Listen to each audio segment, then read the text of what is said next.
This episode of the Storyteller Show podcast is brought to you by Harney and Sons Fine Teas, a perfect companion to every story. Whether you're reading, writing, or just enjoying a quiet moment to yourself, Harney and Sons offers a beautiful selection of teas to elevate this experience. From classic blends to unique finds, every cup is crafted with care, just like the stories we love to share. Shop harney.com/discount/storyteller, and Storyteller is in all caps. Now let's get back to the show.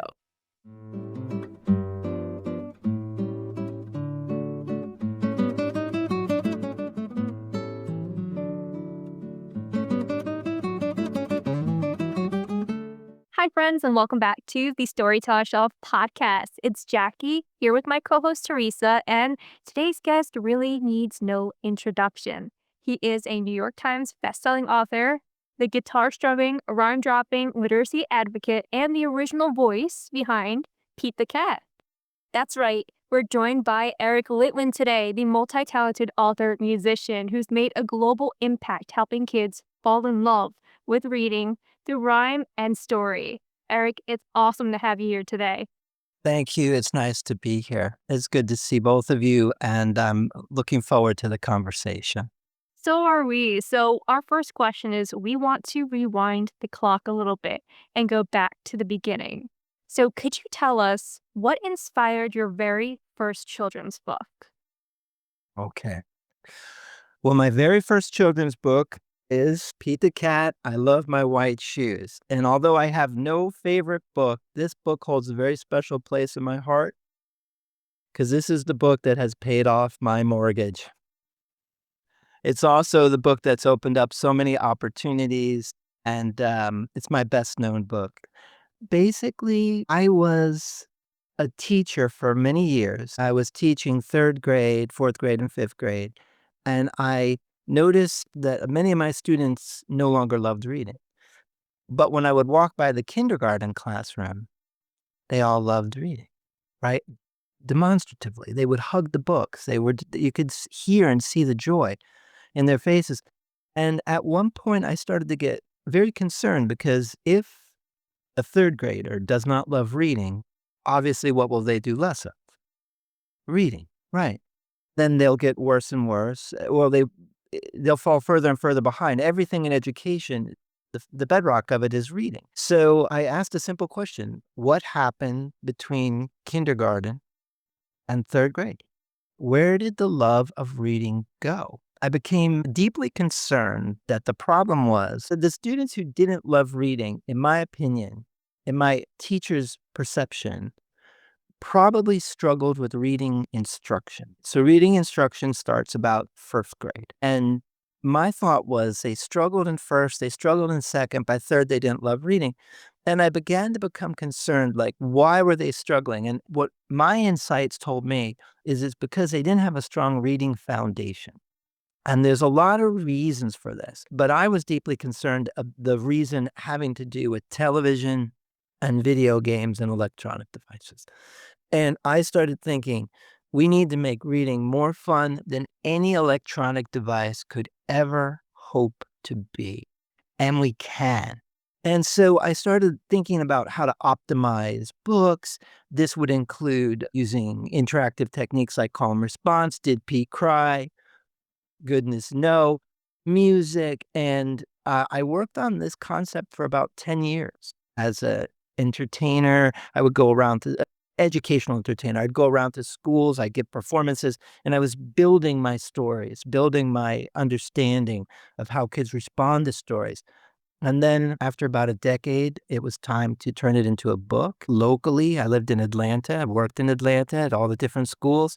James Dean was an artist in Decatur, right next to Atlanta. Well, he actually wasn't in Decatur at that point, but he had been a little further south, but a lot of his art could be seen in Decatur. I loved the character Pete the Cat. That was a folk art character. And I had a great story called The Little Girl in Her White Shoes. And I was always playing with it as a dog, the groovy dog in the white shoes, the cool cat in his white shoes.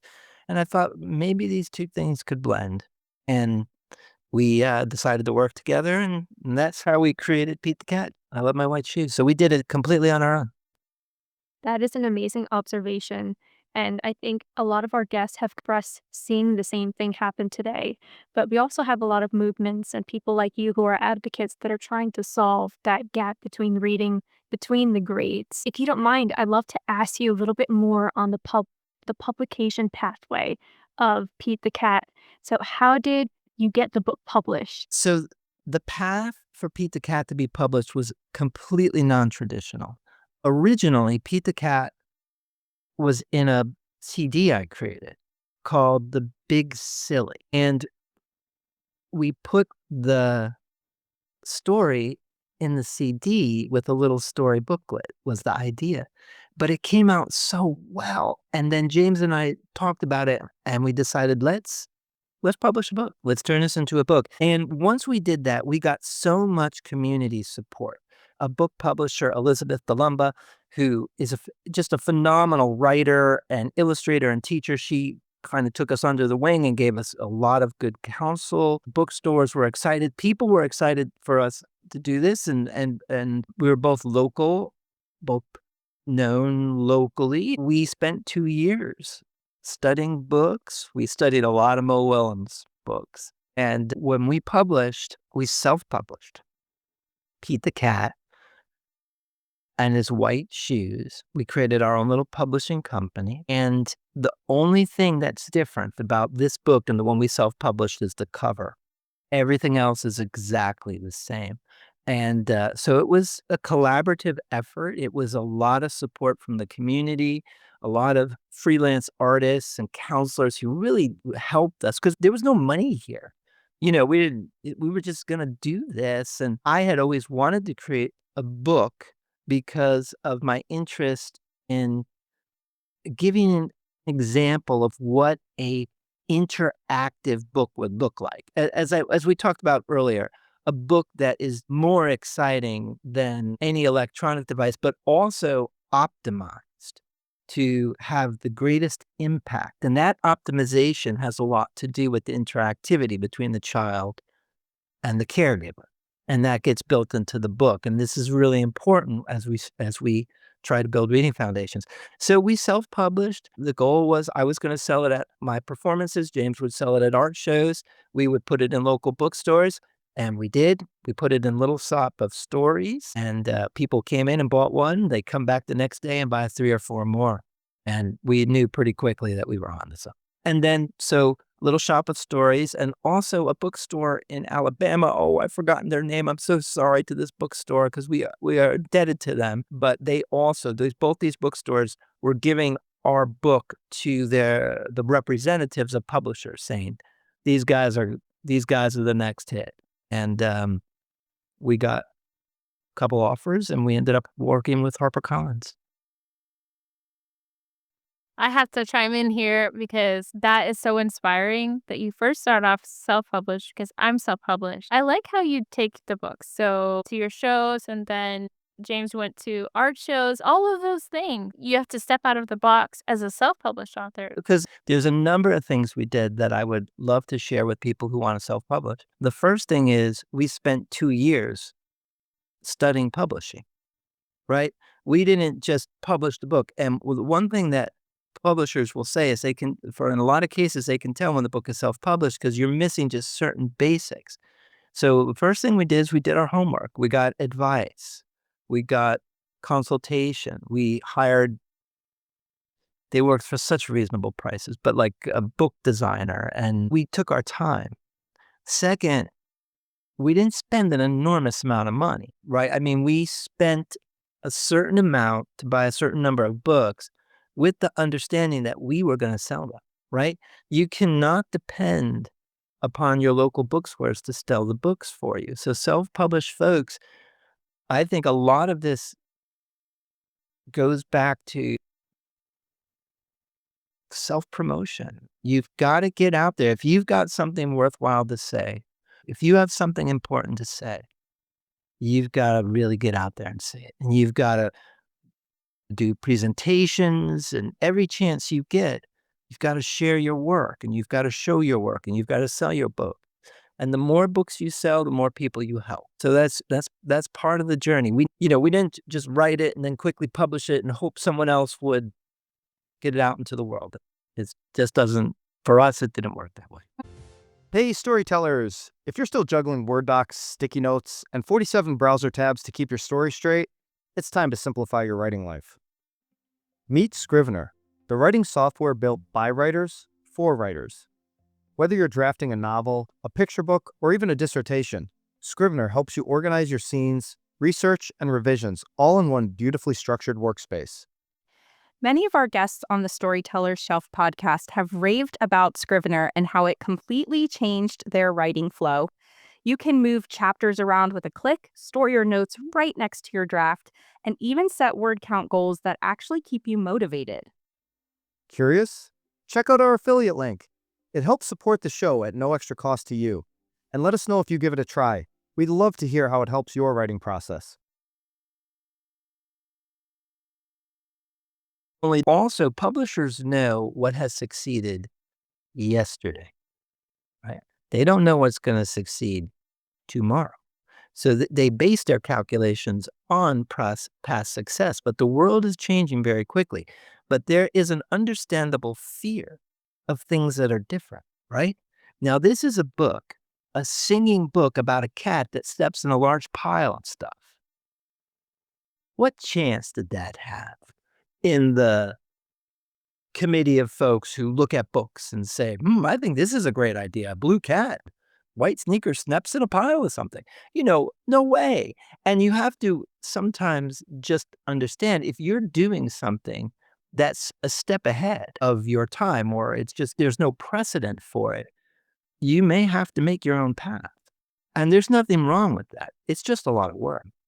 But you guys are doing the work. And this podcast is part of that, getting out there, getting to know authors, getting to know audiences. I mean, you got to work hard, but it can be done. And I did it. And some of it was luck.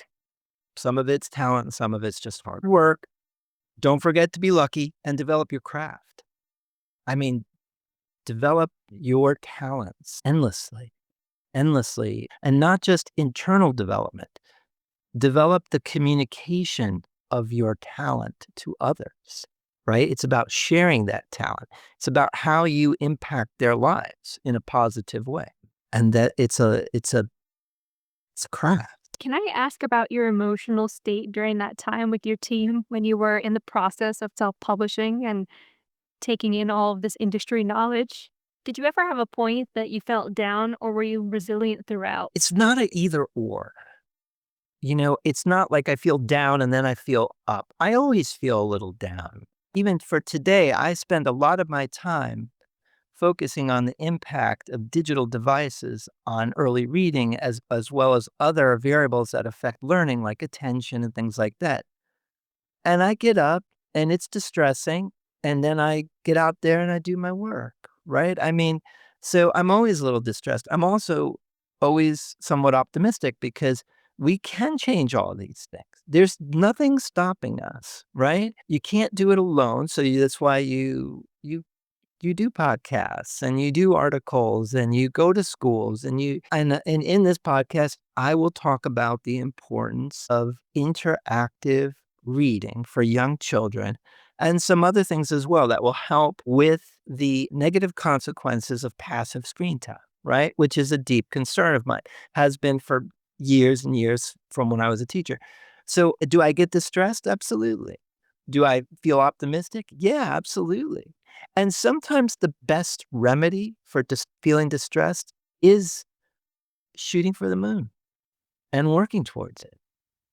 And I keep shooting for the moon, and I never know where I'm going to land. I sometimes miss completely, but that's what I'm going to keep doing, right? And that's what I hope others will do too. I hope all the creatives watching this podcast, if you feel a little distressed, of course you do. Of course you do, but keep on going. Get your art out there. Make the world better. That was really beautifully said. Do you mind if we go into that, talking more about screen time these days and how that's affecting children? Well, screen time has increased. And what we know about screen time is that it's not actually the screens that are harmful. It's the reduction in interactivity between young children and caregivers. And a lot of this is verbal interactivity. And it has a profound effect. And there's even been research showing a decrease in gray matter in the prefrontal cortex. So it can be measured, right? Now, that's for young children. And this could be because the kids are on the screen and not interacting verbally with their caregivers, or it could be the parents are on the screen, or the teachers are distracted, or whatever it may be, or the world is distracted. And there's not as much verbal interactivity. That is a substantial problem that I think we can address by becoming more aware of the importance of interactivity, linguistic interactivity, and basically turning our homes and classrooms into reading and print playgrounds. And there's lots of ways we do this because language is the funnest thing we do. Jokes are with language, expression is with language. With older children, screens are having a profound effect on their ability to focus on social and emotional well-being. And I've actually began a program for my older students now. Older, I mean like the kids who read my books when they were children, and now they are teenagers. And also for grown-ups too. What I'm doing at this time to address this is I'm taking mindfulness meditations and placed it in the context of music. So I've taken the idea, we'll take a simple pattern. Let's do something like breathe in, breathe out, take it nice and slow, something like in that. And then, so you'll have a nice chorus, which gives you the instructions, and then there'll be a guided meditation within that, and then the chorus. And all you have to do is listen to the song, and you're on your way. So that will be ready in about 3 to 4 months. It's taking me some time. But again, this is the shooting for the moon that I talked about. I'm going to create this program. I'm going to create an app to put it on, and I'm going to put it out in the world. That sounds really amazing. I think an app would be really wonderful. Tell me a little bit more about the age group that you think this is for again, because I can see, like you said, this being just as useful to adults as young children. So I've already started giving presentations on it for teachers, and it's going to be for all ages. The basic situation we have is that in our world today, in which there is an attention economy, so brilliant people are spending all their time figuring out how to get your attention, and they're very good at it, and screens are very good at it. There needs to be some form of cognitive training, attention training. And it seems that mindfulness is really the best way to go because it's the most studied. It has the component of insight and awareness, and it also really focuses directly on attention and social emotional well-being. So in my mind, that's the way to go. But a teenager and a grown-up have very similar issues in regard to meditation, which is that we are so distracted that the idea of focusing on your breath for 10 minutes seems unachievable, right? So I take my knowledge of education, which began in early education, and in early education, you scaffold, right? You can only present the information as the child is ready for it, and then you grow upon it. And I feel with meditation, it can feel so overwhelming. It's just so much to know. And many experts are concerned about narrowing that down because what do you leave in? What do you leave out? But as a former early childhood teacher, I have no problem with that. I'm ready to decide the scope and sequence, create a series of objectives, and achieve it. So I call it the reverse funnel. Most meditation teachers, most programs come like it's a big funnel, and you learn all this information and knowledge and techniques, and then you narrow it down for what works for you. I'm going to turn that funnel upside down. I'm going to give you a little tiny opening right here. Just listen to a song a day. That's it. You're fine. Now, if you want, you can go down that funnel and it gets wider and wider and wider. And you can take it as wide as you want to go. But the most important thing is it's going to start very small. Here's what I think would be helpful as a way to start and maintain. this is how to begin. This is how to grow that skill.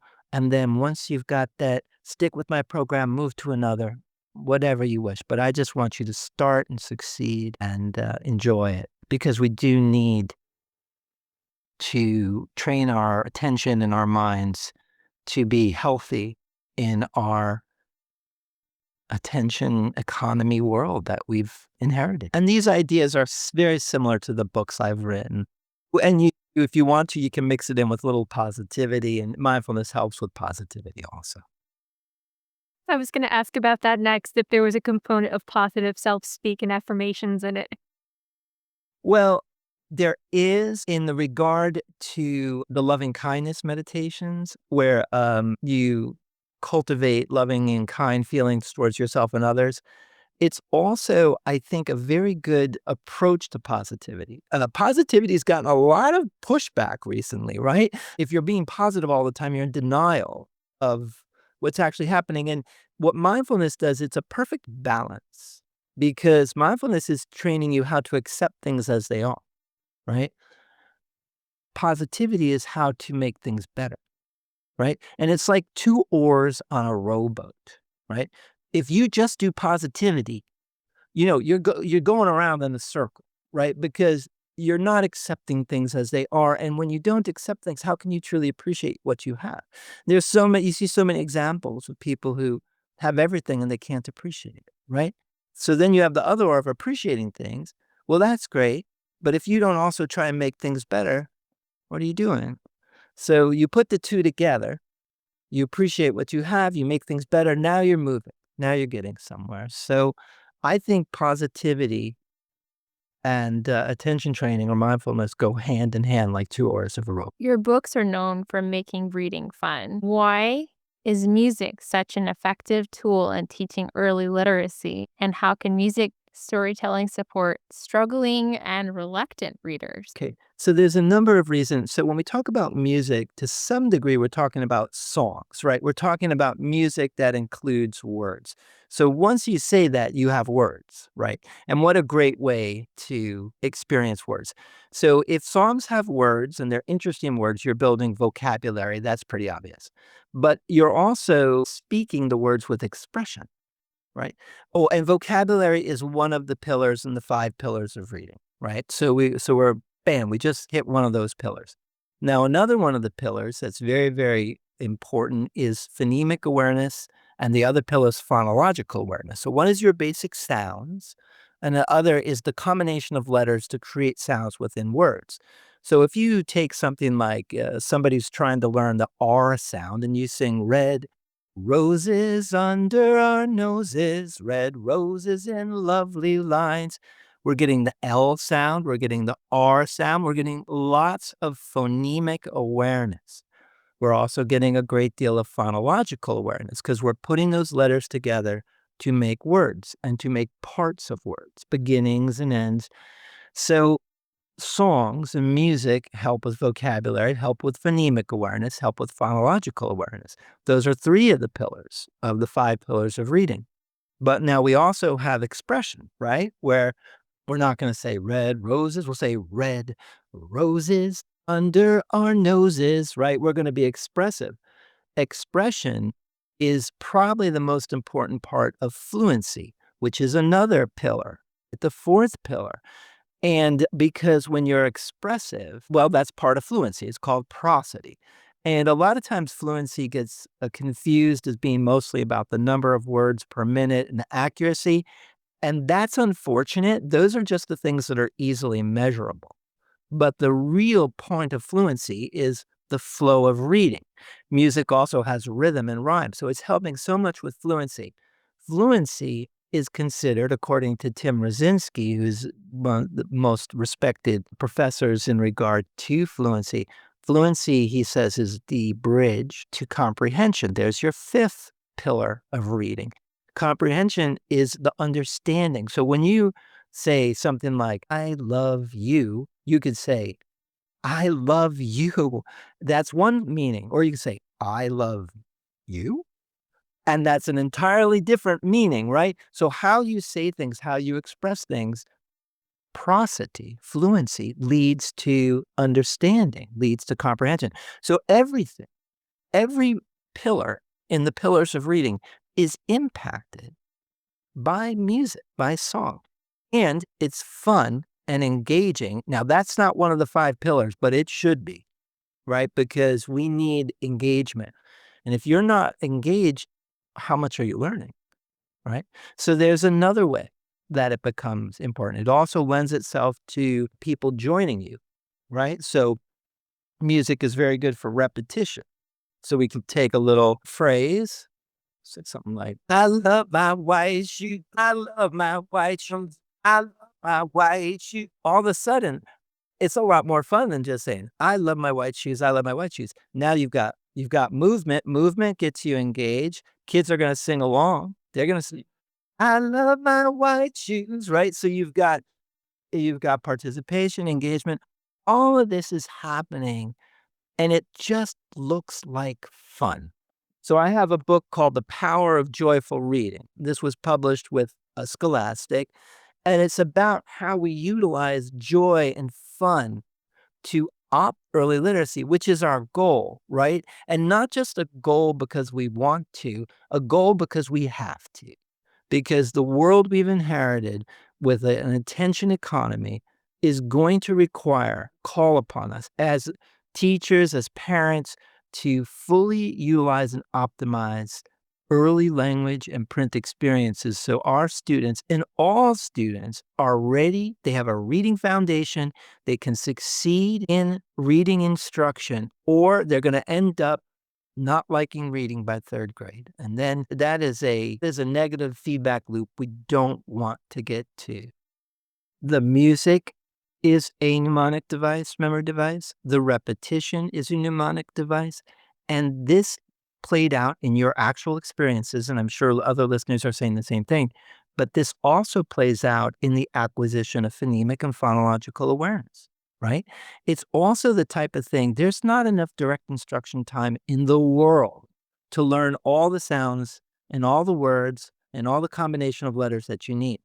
So we need to practice. Well, how do you get a 3, 4, 5-year-old to practice? You make it fun. They don't need to know their practice, right? They're just singing songs.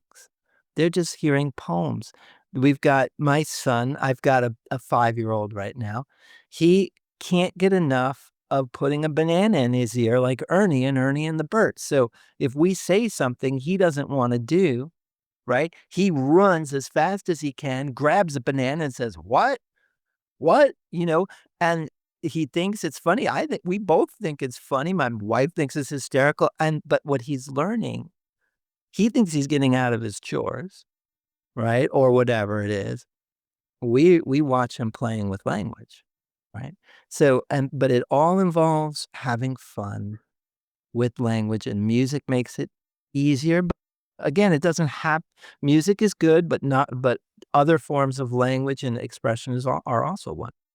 I'm someone that has an appreciation for music. Unfortunately, I don't have the gifts and talents for music. Music definitely helps understanding. The only qualifications for doing music with young children is love.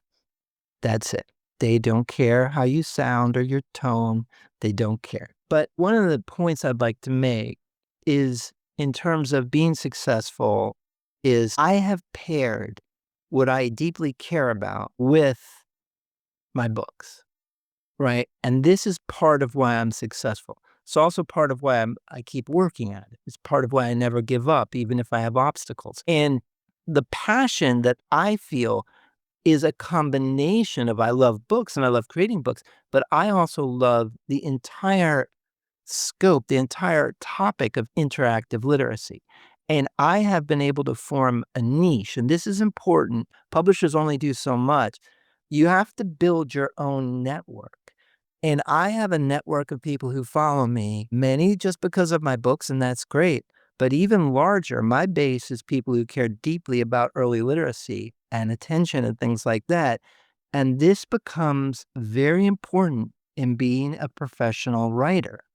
You need to have a base who supports you. I say you need. I think it's best to have a base.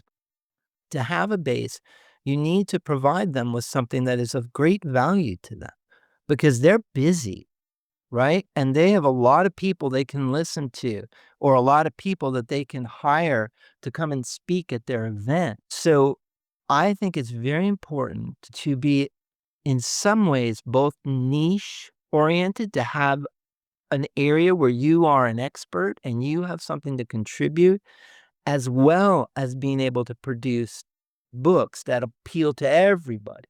So you can write books for your niche, and that's great, but they won't be bestsellers. You also want to be able to write a book that appeals both to your niche, right? Both to your base, but also everybody else. And Pete the Cat, I Love My White Shoes, or Groovy Buttons. My niche is obviously teachers and parents who care deeply about early literacy and the challenges that it faces. Well, my books were championed by teachers. And that's part of my success story. And I couldn't have done it without teachers. I still can't. They're still my base.